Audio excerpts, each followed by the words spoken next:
Olá, meninas e meninos, jovens e jovas de todo o Brasil, bem-vindos a mais uma aula de Física. Estamos em Física 1, no movimento retilíneo uniformemente variado, ou movimento acelerado. Vamos resolver hoje dois exercícios sobre deslocamento e distância. Faz parte da nossa aula 10 aí sobre o movimento retilíneo uniformemente variado. Se você não está fazendo o componente comigo agora em 2022, fica aí dois exercícios extras aí para você resolver, tá certo? Então, sem delongas, vamos lá. Está aí na tela o exercício número 7, claro, número 7 para quem está fazendo a aula. Para quem não está fazendo a aula, você pode dar o número que você quiser, tá ok? Esse exercício diz o seguinte, é dado um movimento S igual 13 menos 20t mais 2t quadrado no SI. No SI significa que, então, que as distâncias estão em metro, velocidade em metro por segundo, tempo em segundo e a aceleração metro por segundo ao quadrado. O que o exercício pergunta? Letra A, velocidade inicial do movimento. Letra B, velocidade escalar. Letra C, verifique se o movimento muda de sentido. Se mudar, determine o instante que isso acontece, óbvio, né? E D, discuta se o movimento é acelerado ou retardado para o instante t igual a 2 segundos ou para t igual a 2 segundos. Bom, primeira coisa, o que é importante a gente perceber aqui? Perceber que o que foi me dado é a equação horária do movimento retilíneo uniformemente variado, né? O famoso sorvetão. Eu tenho ali o S0, certo? Mais o V inicial vezes o T e mais metade da aceleração T quadrado, tá? Estou colocando a fórmula geral aqui para vocês da equação horária do movimento retilíneo uniformemente variado, tá? Então a gente sabe que o cara que está sozinho, a constante é a posição inicial, quem está o coeficiente que multiplica o t é a velocidade inicial, e quem multiplica o t quadrado é metade da aceleração. Tá? Então por isso a letra A e a letra B são bem simples. Eles perguntam qual é a velocidade inicial. Olhando para a fórmula geral, a gente sabe que velocidade inicial é quem multiplica o t. B, qual é a aceleração escalar? A gente sabe que metade da aceleração, toma cuidado, metade da aceleração multiplica o t quadrado. Tá? Então é só a gente comparar a equação desse movimento com a equação geral. Farei isso aqui de uma maneira organizada no próximo slide. Venha comigo, não tenha medo. Vamos lá. Então aqui, ó, letra A. Se a fórmula geral do sorvetão diz que S0 mais VT mais metade do A, T quadrado, se eu comparo com a equação que o exercício me deu, que diz que S é igual a 13 menos 20t mais 2t quadrado, fazendo essa comparação, eu sei que a posição inicial do corpo é 13 metros, porque está no SI, e não é pela posição que ele está na equação, é porque 13 é o coeficiente sozinho, não multiplica nem t nem t quadrado. Da mesma forma, eu sei que a velocidade inicial é menos 20, que é o que pergunta a letra A. E da mesma forma, eu sei que metade da aceleração é igual a 2, porque metade da aceleração multiplica o t quadrado, certo? Então, responder a letra A é muito simples. Velocidade inicial menos 20 e, como está no SI, metros por segundo. Ok? Para responder a letra B, a gente tem que ter um cuidadinho a mais e fazer uma continha a mais. A letra B pergunta qual é a aceleração. Tá? Então, o S0 é 13, mas ninguém me perguntou, então vamos para a aceleração. Lembre-se que você está na dúvida, ó, metade do A é que multiplica o t quadrado. Então, esse 2 não é a aceleração, é metade da aceleração. Toma esse cuidado, por favor. Tá? Então, eu posso, inclusive, escrever assim, ó, metade da aceleração é 2. Passo esse 2 multiplicando, é óbvio, então, a aceleração é o dobro de 2, ou 2 vezes 2, a aceleração é 4 metros por segundo ao quadrado. Certo? Então, estão aí respondidas a letra A e a letra B. Tá bom? Vamos para a letra C.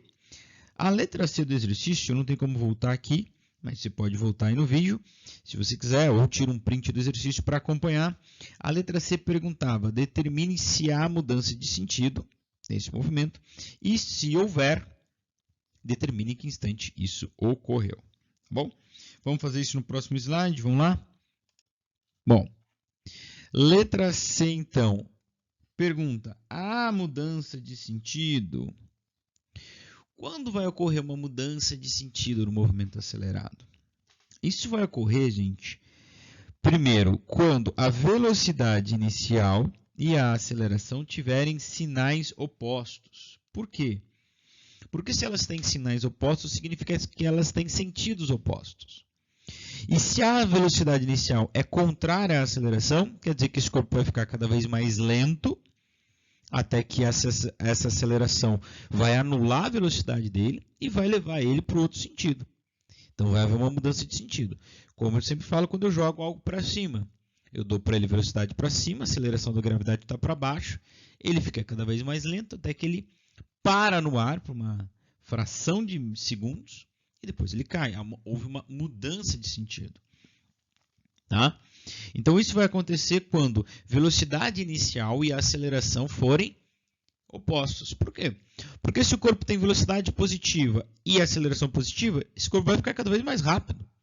Ele não vai mudar de sentido. Se ele tem velocidade inicial negativa e aceleração negativa, também ele vai ficar cada vez mais rápido. Nesse caso, andando no sentido contrário da trajetória, né? Se é negativo. Mas ele vai ficar cada vez mais rápido. Não há mudança de sentido. Então, lembrando, a nossa velocidade inicial é menos 20 metros por segundo. E a aceleração é mais 4 metros por segundo ao quadrado. Então, a gente pode ter certeza, sem fazer a conta, que vai haver mudança de sentido. Ok? Quando acontece a mudança de sentido, eu chamo de MDS para abreviar para vocês. Quando acontece a mudança de sentido? Quando a velocidade do corpo vai para zero. Então, em outras palavras, se eu determinar em que instante essa velocidade vai para zero, eu vou saber quando ocorreu a mudança de sentido. Se for um valor positivo, então, nós dizemos que vai haver a mudança de sentido sim. Se o tempo der um valor negativo, aí a gente vai dizer que então não vai mais haver, né? Teria, por acaso, ouvido uma mudança de sentido no passado, mas a gente não vai considerar esse tempo negativo. Então, para determinar se há, em que instante há mudança de sentido, nós usamos a equação horária das velocidades, o vovô ateu. Certo? Porque ela me diz qual é o valor da velocidade em qualquer instante ou em que instante acontece qualquer valor da velocidade que eu quero. Neste caso, senhores e senhoras, eu quero saber em que instante essa velocidade vai para zero. A velocidade vai para zero em que instante? Então, eu tenho um valor de velocidade e eu quero descobrir em que instante esse valor de velocidade ocorre. Então, eu vou pegar o meu vovô ateu, vou montar ele, né? Montar a equação. Espera aí, deixa eu só trocar a cor aqui. Aqui. Vou montar a equação dele. Então, no lugar de V0, eu coloco menos 20. E no lugar do A, eu coloco 4. Está montada a minha equação. Ok? E agora, o que eu faço? No lugar do V0, eu vou pôr... Aliás, no lugar do V, eu vou pôr o 0. Tá? E vou isolar o t para descobrir em que instante esta velocidade zero acontece. Por quê? Porque é nesse instante que há mudança de sentido. Tá legal? Ó, quando eu estou colocando v igual a zero, eu estou determinando em que instante ela vai acontecer a mudança de sentido. E como eu disse, se o tempo der positivo, vai acontecer a mudança. Se der negativo, despreza. É como se já tivesse acontecido. Essa mudança não vai mais acontecer. Tá bom? Vamos para o próximo slide e resolver essa equação aí. Vamos lá. Então, ficou assim, ó. 0 é igual a menos 20t, estou só repetindo para que ninguém se perca, mais 4t. Aliás, 0 menos 20 mais 4t, né? Então, eu vou isolar o t, então começo mandando 20 para o outro lado. Ele vai inverter essa operação, estava subtraindo, vem somando. Fica 0 mais 20 igual a 4t. Claro que 0 mais 20 dá 20. Fica 20 igual a 4t. Tá legal? E agora, para terminar de isolar o t e descobrir quem ele é, eu vou mandar o 4 para o outro lado e ele também vai invertendo essa operação. Ele estava multiplicado pelo t, então o 20 fica dividido pelo 4. E aí, quando a gente fizer essa divisão, a gente encontra o valor de t. 20 dividido por 4 é igual a 5 segundos. Tá? Um valor positivo do t, então, nós já determinamos, sim, vai ocorrer a mudança de sentido. Quando vai ocorrer? No instante t igual a 5. Tá? Lembra que a gente já tinha teoricamente determinado que vai ocorrer, porque a velocidade inicial era contrária à aceleração. Beleza? Então, falta agora a gente fazer a letra D de dado. Vamos lá? Bom, olha aí, para quem não lembrava, a letra D está aí na tela para vocês. Discuta se o movimento é acelerado ou retardado para t igual a 2 segundos. Tá bom? Bom, então, primeiramente, o que é um movimento acelerado? É um movimento onde o corpo vai ficar cada vez mais rápido. Tá? Não diga que movimento acelerado é aceleração positiva. Não é isso. Ele pode ser um movimento acelerado com aceleração negativa. Como isso pode ser, professor? Isso pode ser se a aceleração for negativa e a velocidade for negativa também. Isso vai dar um movimento acelerado. Por quê? Porque o corpo está cada vez mais rápido. Cada vez mais rápido no sentido contrário da trajetória. Sim, mas ele está cada vez mais rápido. Então, isso é movimento acelerado. Não me diga movimento acelerado é aceleração positiva, porque não é assim. Tá? E claro que o movimento pode ser acelerado também com aceleração positiva se a velocidade também for positiva. Então, também dá um movimento acelerado. E quando que ele é um movimento retardado? Quando ele fica mais lento. Então, quando a aceleração é contrária à velocidade. Como é o caso desse exercício, nós acabamos de fazer a letra C, né? Ó, a velocidade inicial é negativa e a aceleração é positiva. São contrárias. Então, esse corpo vai desenvolver um movimento retardado até um instante de 5 segundos. Foi o que a gente respondeu na letra C. Por quê? Velocidade está indo para um lado, está indo no sentido negativo da trajetória, porque a velocidade é negativa, tá vendo? E a aceleração é positiva. Então ele vai ficando cada vez mais lento, cada vez mais lento, cada vez mais lento, cada vez mais lento, até o instante 5. No instante 5, nós respondemos letra C, a mudança de sentido. Por que a mudança de sentido? Porque a velocidade foi para zero. A aceleração venceu a batalha contra a velocidade, ela sempre vence, e levou a velocidade para zero. Agora ele vai andar no sentido positivo, que é o sentido da aceleração. A aceleração vai arrastar o corpo agora para o sentido dela, o sentido positivo. Tá? Então, toma cuidado para definir movimento acelerado e retardado. Não pode olhar só o sinal da aceleração. Tá bom? Bom, aí fica fácil para nós analisarmos esse exercício. Ó, vamos lá. Por quê? Porque a gente já disse que há mudança de sentido no instante 5. Então, se a letra D pergunta se o movimento é retardado ou acelerado no instante 2, a gente já sabe que ele é retardado. Porque ele começa retardado e há uma mudança de sentido no instante 5. Então, no instante 2, ele ainda está sendo retardado. Ele ainda está diminuindo sua velocidade, e ela vai se anular no instante t igual a 5 segundos. Tá bom? Vamos ver isso no próximo slide? Vamos lá? Muito bem. Então, como a gente já sabe que o tempo TMDS, o tempo da mudança de sentido, é 5 segundos,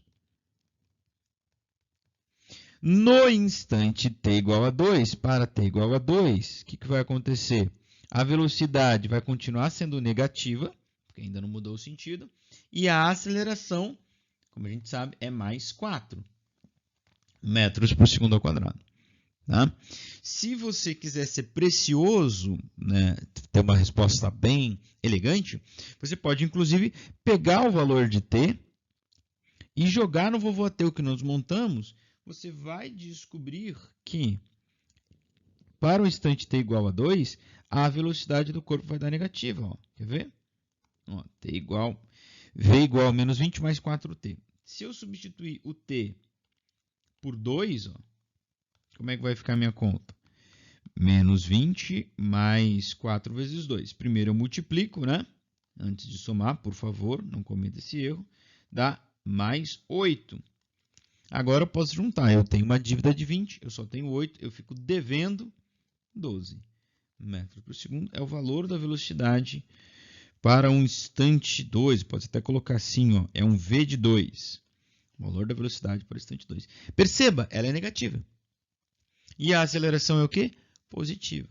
Tá? Então, isso é outra forma de argumentar e provar que no instante t igual a 2, o movimento ainda era retardado. Né? Claro, a gente já sabia disso porque a mudança de sentido ocorre no instante t igual a 5. Tá bom? Então, tem duas formas de responder essa letra C, D aí. Eu discuti bastante, mas claro que você pode responder ela de forma bem simples e bem sucinta. Beleza? Então, esse foi o primeiro exercício de hoje. Vamos para o próximo. Está aí na tela dando sequência. Estou chamando ele de 8. Né? E você chama como você quiser. Né? Isso não é o mais importante. Ele diz o seguinte. Um veículo seguia com velocidade constante em uma rodovia. Após avistar um obstáculo, ele aciona os freios e consegue parar completamente após percorrer 102,5 metros. Então, ele ficou freando por 102,5 metros e parou completamente. Né? Se durante a frenagem sua desaceleração foi constante de menos 5 metros por segundo, determine a velocidade com que esse veículo estava quando começou a frear. Então, nesse exercício aí, você vai brincar um pouquinho aí de perito, né? Tem um acidente lá, pela marca na estrada, você percebe que o cara ficou freando por 102,5 metros. A gente conhece mais ou menos a desaceleração que os freios imprimem aos carros. A gente pode, então, determinar a velocidade que ele estava quando começou a frear. Tá bom? Bom, tem algumas coisas interessantes aqui, ó. Primeiro, esse percorrer 102,5 metros é o quê? É o deslocamento que ele realizou durante essa frenagem, né? Então, é o nosso ΔS. Que mais? A desaceleração constante. Desaceleração é uma aceleração negativa. Então, A igual a menos 5 metros por segundo ao quadrado. O que mais que eu tenho de informação? Ai, professor, só tem esses dois. Será? Ele diz que ele aciona os freios e consegue parar completamente. Qual é a velocidade de um corpo parado completamente? 0. Então, professor, 0 é a velocidade inicial? Não. Né? Ele estava viajando e aí ele aciona os freios e vai para o repouso. E depois para. Então, este V é a velocidade final. Depois que ele ficou freando, ele parou completamente. É a velocidade final. E o que a gente quer? Determine a velocidade com que esse veículo estava quando começou a frear. Então, o que eu quero é velocidade inicial. Tá? Beleza? Então, esse é um clássico exemplo de aplicação do Torricelli, né? Nós temos o deslocamento, a aceleração, um valor da velocidade e eu quero o outro valor da velocidade. Não envolve tempo, não é? A gente não sabe quanto tempo ele ficou freando, né? Você não tem como saber. Então, não tem como resolver por Vovoateu, nem por sorvetão, porque não tem tempo. A nossa única alternativa fica o Torricelli. Como eu sempre digo, tá sem tempo, faz o Torricelli. Vamos lá? Vamos para o próximo slide? A equação do Torricelli, para quem não conhece, aí é velocidade ao quadrado, velocidade inicial ao quadrado, mais 2 vezes a aceleração, vezes o ΔS. Tá legal? Então, a gente tem todas as informações, exceto velocidade inicial, que é o que a gente quer. Vamos isolá-la. Ok? Vamos lá? Partiu? Então, vamos lá. Ó. Velocidade final é 0. Não troque os dois, porque senão vai dar invertido o sinal. Toma cuidado. Velocidade inicial é o que eu quero. Mais 2 vezes a aceleração, que é menos 5. Tem que pôr menos? Claro. Claro que tem que pôr. Tá? Senão também você vai chegar numa raiz quadrada negativa, né? E o ΔS que ele ficou freando por 102 metros. Ele devia estar bem rápido, né? Porque ele freou por um deslocamento bem grande. Ok? Vamos começar pelo começo aqui, resolvendo quadrado. 0 ao quadrado dá 0. V0 ao quadrado eu não consigo resolver. Agora essa multiplicação aqui. Mais com menos, menos. Menos com mais. Menos. 2 vezes 5, 10. 10 vezes 102,5 dá 1025. Ok? Agora, esse 1025 eu preciso isolar a minha incógnita, que é o V0. Então, 1025 vai ir para o outro lado do sinal de igual. E quando ele for, ele vai inverter a sua operação. Beleza? Então, vai ficar assim 0 mais 1025 igual a V0 ao quadrado. Ok? V0 ao quadrado. Claro que vocês gostam sempre de deixar a incógnita do outro lado, né, da equação, mas isso tanto faz. Vou até pôr para vocês aqui. Claro que 0 mais 1025 dá 1025, beleza? Então vai ficar aqui assim, ó, V0 ao quadrado é igual a 1025. Então, esse é o valor da velocidade inicial? Não, claro que não. Isso é o valor da velocidade inicial ao quadrado. Como é que eu resolvo isso, então? O quadrado vai para o outro lado, invertendo a operação. O inverso de elevar ao quadrado é extrair a raiz quadrada. Ok? Então, o V0 inicial é raiz quadrada de 1025. Aí você pode usar a sua calculadora para resolver isso aí. Vai dar um valor aproximado de 32,02 metros por segundo, porque a gente está trabalhando tudo no SI, né? Ok? 32,2 metros por segundo. Se você quiser saber esse valor em km por hora, só você multiplicar por 3,6, vai dar aproximadamente 115 km por hora. Quilômetros. 115,25 km por hora. Tá? Então, descobrimos qual é a velocidade inicial desse corpo. Você, inclusive, pode determinar, então, aí, se ele merecia ser multado, qual era o limite da via, né? Provavelmente ele estava acima do limite da via, né? Porque são poucas as vias no Brasil que permitem velocidade maiores que 110 km por hora. Beleza, gente? Então tá aí um exercício de aplicação do Torricelli para vocês, né? Onde nós trabalhamos velocidade inicial e final, aceleração e distância, não envolve tempo. Então a gente trabalha com essas 4 grandezas, vamos sempre procurar uma dessas 4, tendo as outras 3. Torricelli resolve de maneira prática para nós. Tome cuidado com os sinais, tome cuidado com os quadrados. E é isso, por hoje é só. Até uma próxima. Valeu, falou!